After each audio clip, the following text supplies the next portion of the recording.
Shalom Akim, Shalom Akim, Shalom Akim, Yahweh, Ba'ashem, Yahushai, Ba'ashem, Kadash, the honors and salutations to the elders and apostles of Graham is doing real well, and to the Akim, around the four corners of the earth in this last season time, preaching the gospel of Mashiach Yahushai. Yeah, so you see all the, the hoopla in Babylon concerning people being upset with their so-called government, whether it's a Republican administration or a Democrat administration. It's all leading towards confrontation and the degradation of America, all right? Because, this is what the Lord has already set in place, and it's going to happen, all right? Slowly but surely, all right? So you got this Edomite woman over there in Arizona.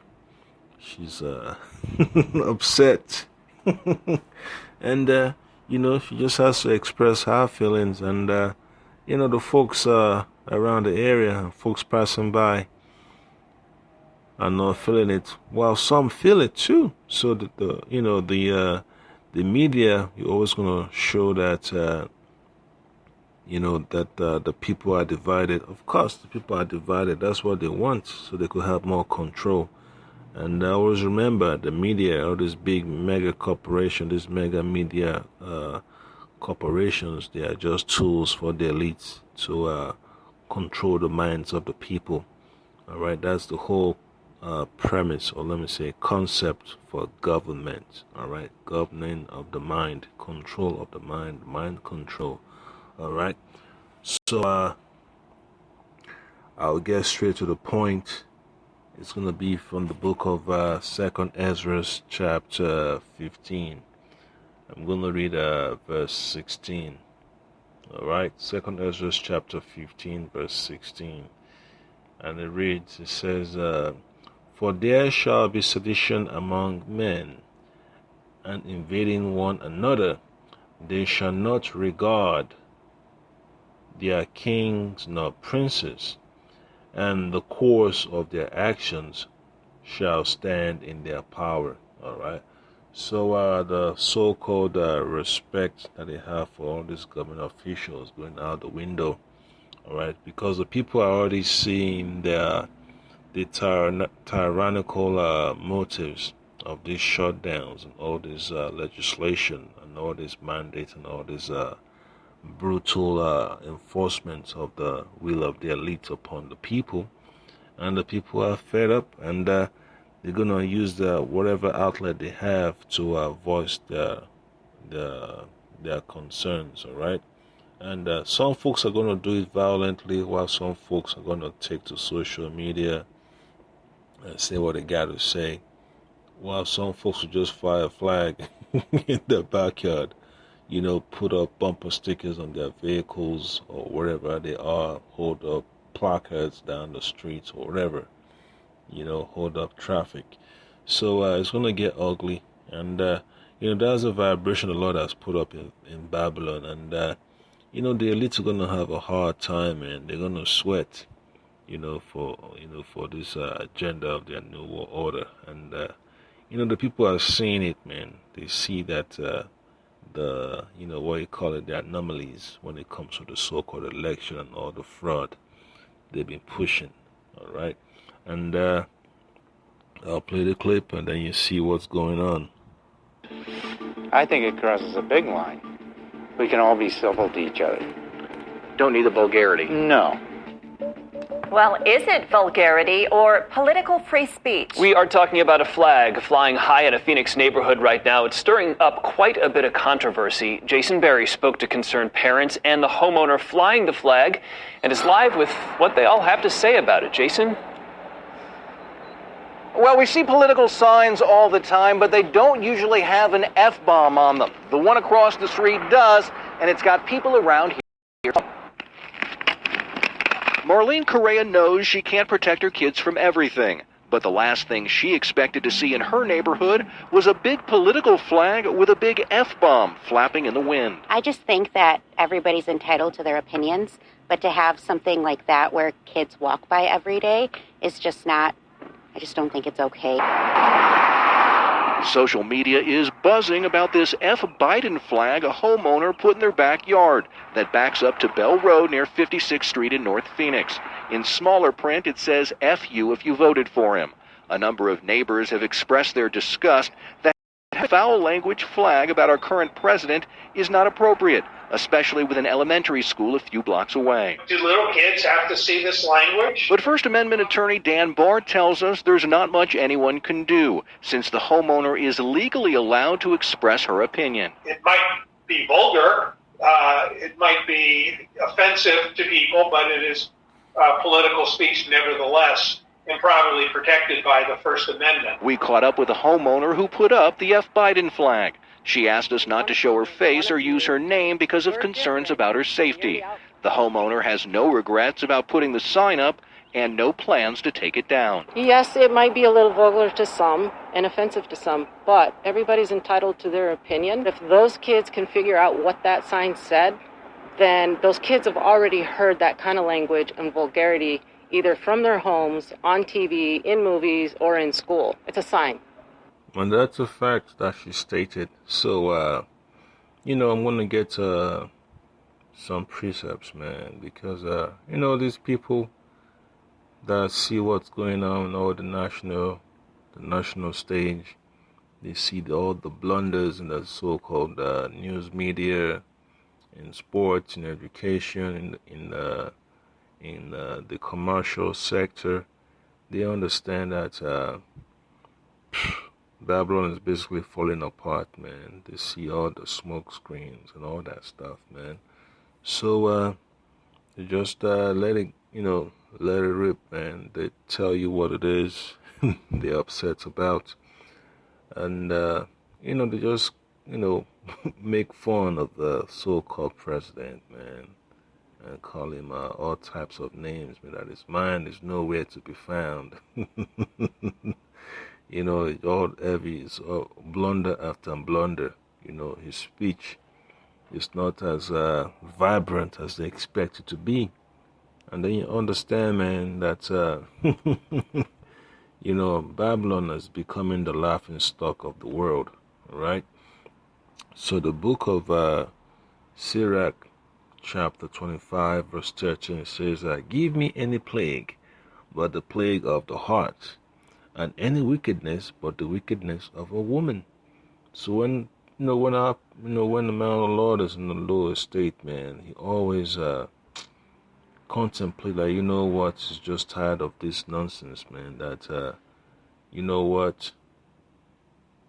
rather just take, this pill, this difficulty, but he doesn't want the worst, basically picking the lesser of your afflictions, man.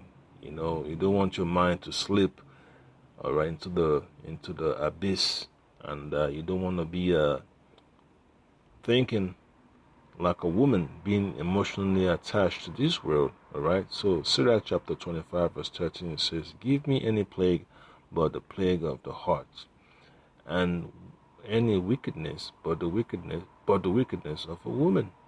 So, man, you just have to understand, man, the world is messed up, man, that people are just gonna pick, whatever affliction they want, man, that, they'd rather have, to go through this difficult time with nothing than to have all the wealth in the world and be hated, So it just shows you, man, they don't want nothing to do with all these elites, man.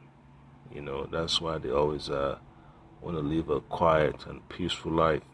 And then verse 14 says, and any affliction but the affliction from them that hate me, and any revenge but the revenge of enemies. All right. So it just shows you, man, that in your low estate, man, thoughts come into your mind, and just say, what, let the Lord just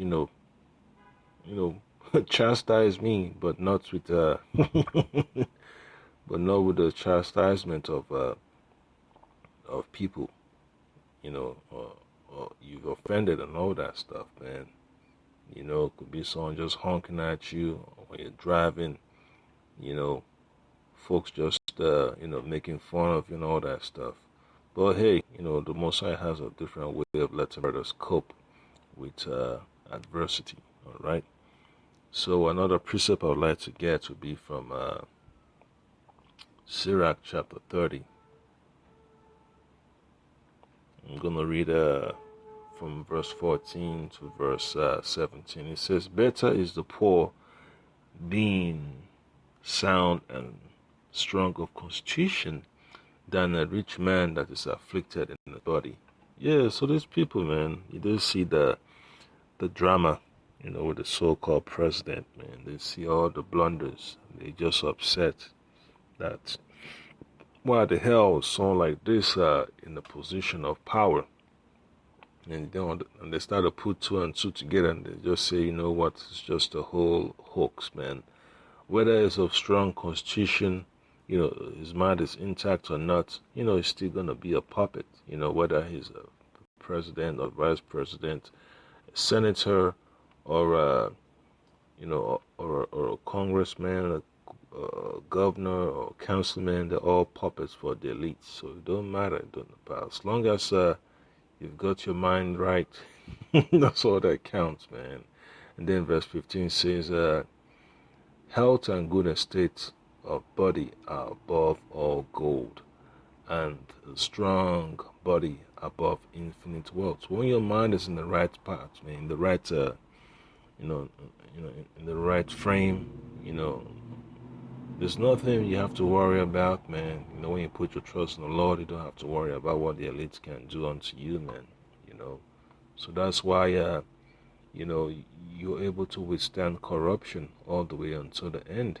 And there's no amount of wealth that can be compared to that sound mind, that wisdom, knowledge, and understanding the Lord has given unto you. Okay.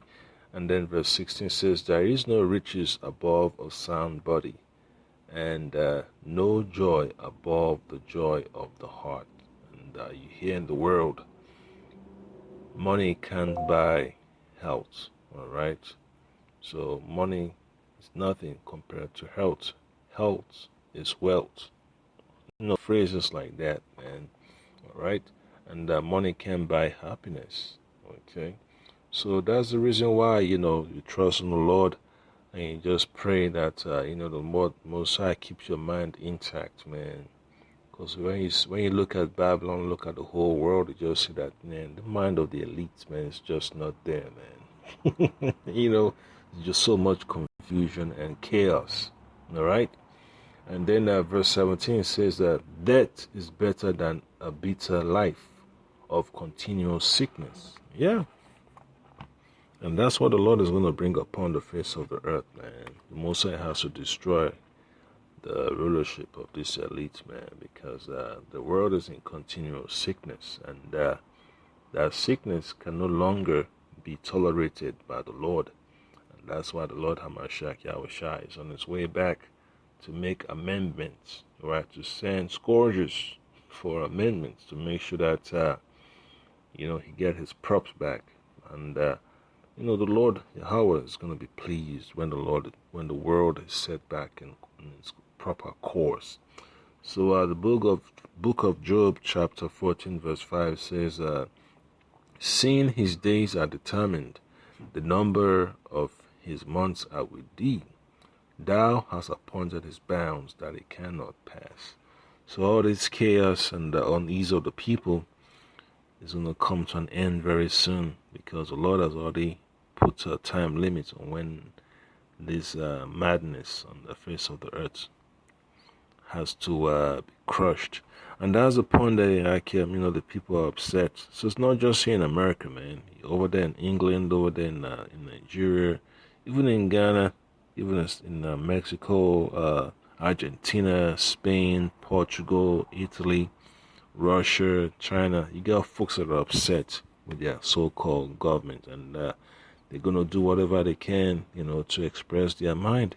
And hey, that's what's going to continue until the Lord Hamashiach Yahushua appears. All right? Shalom.